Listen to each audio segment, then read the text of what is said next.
Hello there everyone, Ash and Flash here, and welcome on into a very exciting LEGO Harry Potter video. Today we're going to be combining all of these sets here that you see in front of you. These are all a part of the most detailed Hogwarts Castle that LEGO has ever released.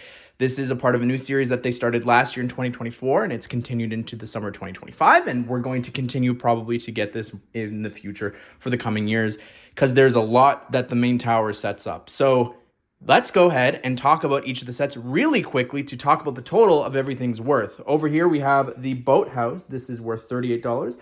The Great Hall goes for $200. We have the dueling class for $25. The potions classroom for $40. We have there the charms classroom for $20. This little fireplace, that's representing the advent calendar from last year, which is $45. This little poly bag for $5. We have the herbology class for $50. We've got the flying lesson class for $80, the owlry in the back there for $45, and then this massive main tower here is retailing for $260. Altogether, that brings the total to over $800 that you see here to make the most detailed castle. So kind of insane, really crazy. Let's go ahead and let's take a closer look at how these all connect to each other. All right, so in order to connect the boathouse, what you need to do is you need to line up these clips here in the back with those two little pieces hanging out, and you just snap that together and the boathouse is ready. You can of course take the boats and put them inside there so that they are actually in place. And believe it or not, this is actually the very first time that I am connecting the boathouse here to the Great Hall. Next thing we need to do is connect the main tower here with this clip to the Great Hall, which has this handle sticking out. All right, and that's it. Not the strongest connection.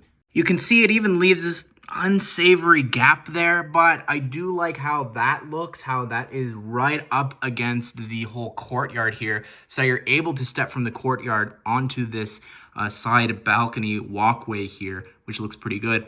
Now I have to talk about this here. I said this in the review, but I have a feeling this piece here is going to be removable so that you can continue out this walkway here and expand upon it in the front. And also potentially, I think this section here is going to be detachable too, because that's just so easy to do. It's off on its own. I think that's going to connect some sort of bridge for the rest of the Hogwarts Castle. The only other set that actually officially connects to this is the flying lesson, but it's not actually supposed to connect here just yet. It is going to be later on. When you look at where this is actually laid out, where they have the lessons, it's very far away from the Great Hall and the main tower. But for now, let's connect it. First, you need to unfold it, which is going to make the castle a lot bigger once we continue to get more and more sets. So you just snap this together. And now you've got sort of this wall coming out here. All right, everything else that we're going to talk about today doesn't actually officially connect to this permanently. So a lot of the classrooms up here, as well as the advent calendar, they're all swappable for different rooms and things on the interior. The other two buildings here, we have the herbology class and then also the owlry. The owlry really is its own sort of tower that's off to the side on a cliff. It doesn't need to connect to anything here. Maybe they'll make some more rock faces and different things or a path leading to this, but there are no connection points for this to connect to the rest of this. The herbology class, it's pretty small right now. But something that I want to do is you can actually open it up, and if you get multiple of these, I'd love to make a bigger greenhouse for the class. I think that would look really cool down the line. But again, that's going to be off to the right side on the east side. We won't be getting to that anytime soon. Again, there's no official connection points for this. There may be something down the line. All right, here is the back side, and this is where the customizability becomes, in my opinion, a little bit frustrating because you have these extra classrooms with nowhere to really put them. You, of course, can slide stuff in and out of the bottoms, but then you're going to have extra stuff no matter what. So it's sort of you picking and choosing what you want to have on display at a certain time. Which maybe for you, it'll come down to where stuff is actually located. Like the Hufflepuff common room is underneath the Great Hall. So that makes sense. I wouldn't really touch that. But over here, the bathroom, you could slide that out here. And then you can take the potions class and slide that inside if you want to instead. And of course here, you can slide up that hallway because it's not the most exciting hallway. I think I'd rather have a classroom there so you could take the charms class and slide it inside. But then again, you're stuck with this left over. Here's the thing though, with the main tower, you wouldn't want to mess with any of the challenges right? You want to have them all side by side going room to room to room. So even if you did remove the chess set there and decide, you know what, I'm going to put the bathroom here instead. I'm going to have the cave troll stomping around here. I don't know. It doesn't really work in my opinion. You could slide that out. Put the hallway over here. Or you can put the 2 classrooms here as well. And then over here we have a hallway as well as the Transfiguration classroom, which is for sure going to become its own set down the line.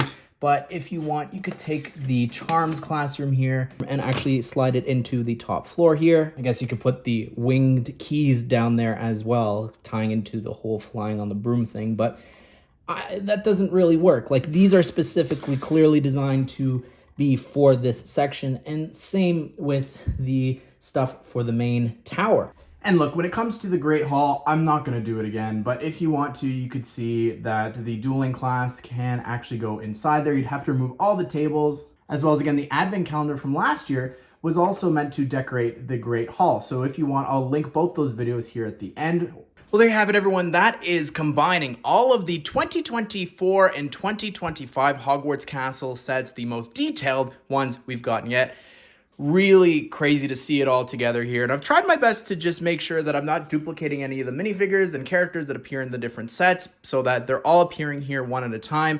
For the most part, everything here is based off of the first film, I believe, with some exceptions here and there, specifically something from the Chamber of Secrets over here. But then also in the back, we've got something from the Goblet of Fire. So everybody here is mostly just when they're really young and they're kids. They've got the small legs.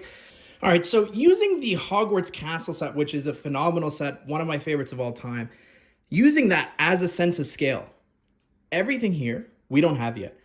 We only have the tower, the Great Hall, and the boathouse.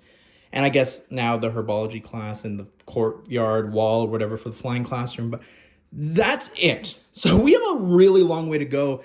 The astronomy tower is going to just be an insane build. I think it might be tall. I think it's supposed to be taller than the main tower. So if I had to guess where we're going next, I think we're going to continue to get a bridge out here.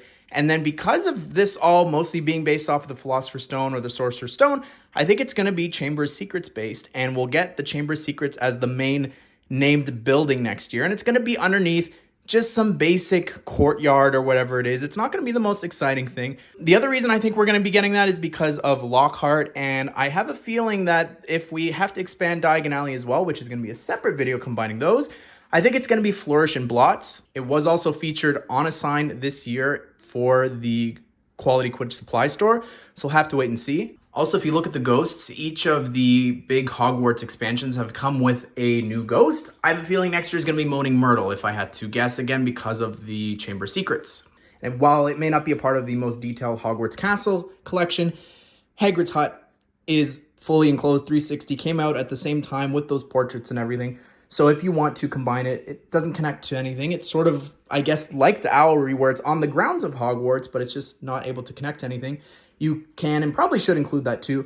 And then if you want to go one step further, then you include the Forbidden Forest and everything in the back as well. But anyways, everyone, what do you think of all this? I think this looks insane. I'm so excited for the future. So be sure to subscribe, turn the bell notification so you don't miss out on future LEGO Harry Potter set news and reviews, combination videos just like this one. I hope you guys did enjoy the video. Hope you all have a great day. We'll see you all in the next one.